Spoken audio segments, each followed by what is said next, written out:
उपचुनाव की बागेश्वर उपचुनाव के लिए वोटिंग संपन्न हो चुकी है। कड़ी सुरक्षा के बीच 55.42% यहां पर मतदान हुआ है। ईवीएम में कैद हो गई है प्रत्याशियों की किस्मत। 188 बूथों पर वोट डाले गए हैं। 8 सितंबर को उपचुनाव के नतीजे आएंगे। तो ये तस्वीरें हम आपको दिखा रहे हैं। आपको बता दें जो वोटिंग है वो खत्म हो चुकी है। अब इंतजार है नतीजों का। नतीजों में किसकी जीत होती है, किसकी हार होती है, क्या कांग्रेस का सूखा यहां पर इस सीट से खत्म हो पाता है, ये देखना यहां पर दिलचस्प होगा। हालांकि आपको ये जानकारी दे दें कि इस सीट पर लगातार बीजेपी का कब्जा रहा है। अब कांग्रेस कहीं ना कहीं अपनी जीत के लिए यहां पर काफी मेहनत करती दिखाई दी थी। अब देखने वाली बात ये रहती है कि जनता किसके सर पर जीत का ताज सजाती है।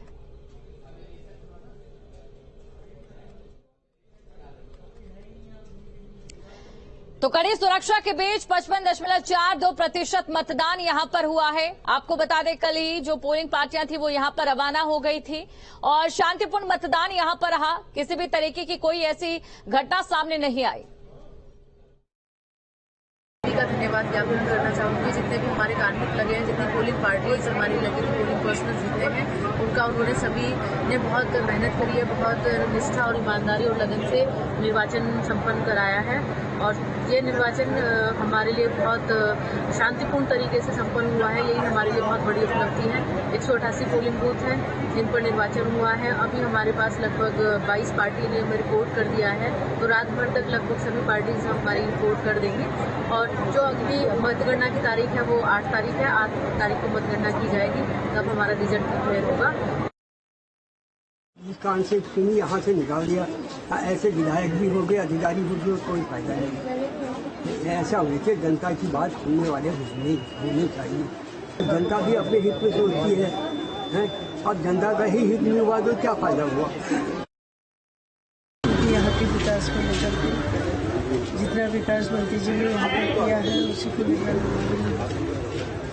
बहुत अच्छा रुझान लग रहा है और बहुत अच्छा समर्थन के साथ हम लोग आगे आएंगे और जनता का पूरा रुझान हमारी तरफ है। G20 डिनर के निमंत्रण पत्र को लेकर सियासत लगातार जारी है। सीएम धामी का विपक्ष पर हमला। भारत लिखा जाना गर्व की बात है, ये सीएम धामी की ओर से कहा गया है। गुलामी की मानसिकता से बाहर ला रहे हैं पीएम नरेंद्र मोदी।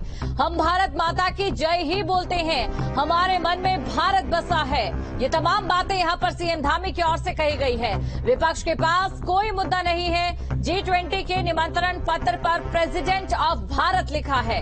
ये बड़ी खबर आपको हम बता रहे हैं और उसके बाद कुल मिलाकर यहां पर सियासत लगातार देखी जा रही है।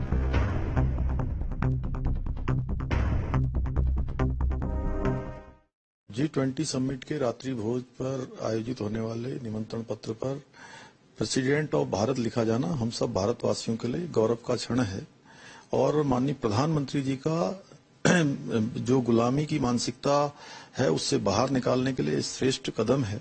और हम बचपन से ही जो है भारत माता की जय करते हुए बड़े हुए हैं। भारत माता की जय घोष हमने बचपन से सीखा है, हमारे संस्कारों में, हमारे आचार व्यवहार में, रग रग मन मन में भारत बसा हुआ है।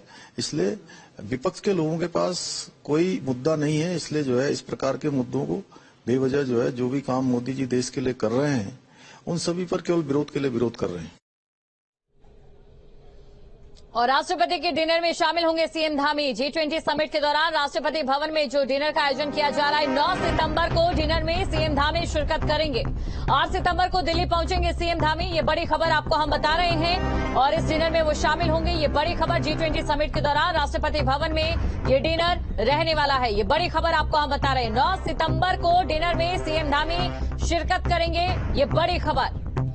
तो 8 सितंबर को दिल्ली पहुंचेंगे सीएम धामी। काफी खास ये दिन है वो रहने वाला है। और साथ ही आपको ये जानकारी दे दें G20 को लेकर लगातार मेहनत इस समय भारत करता दिखाई दे रहा है।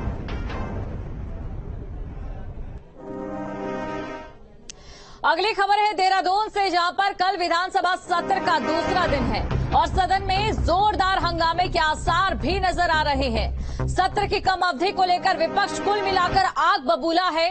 सरकार पर जनता के मुद्दों से भागने का आरोप यहां पर लगा रहा है। सरकार पर विपक्ष अतिक्रमण विरोधी अभियान से नाराज विपक्ष अतिक्रमण के नाम पर सरकार जनता को परेशान कर रही है। पहले दिन कांग्रेस ने विधानसभा में प्रदर्शन किया और कल क्या होगा ये देखने वाली बात है, क्योंकि कांग्रेस के पास कुछ ऐसे मुद्दे हैं जिनको लेकर वो इस बार भी सदन में हंगामा करेगी।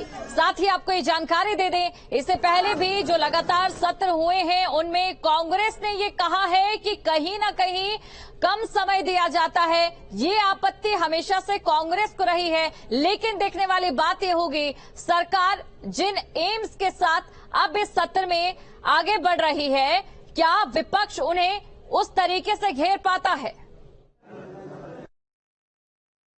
हम चाहते हैं कि सदन की समय अवधि बढ़े।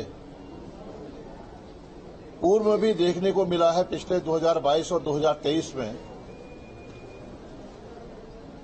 सदन की कार्यवाही मात्र 12 दिन चली। भारतीय जनता पार्टी की वर्तमान सरकार नियमों की जो हमारी संसदीय परंपराएं हैं उसकी अनदेखी कर रही है।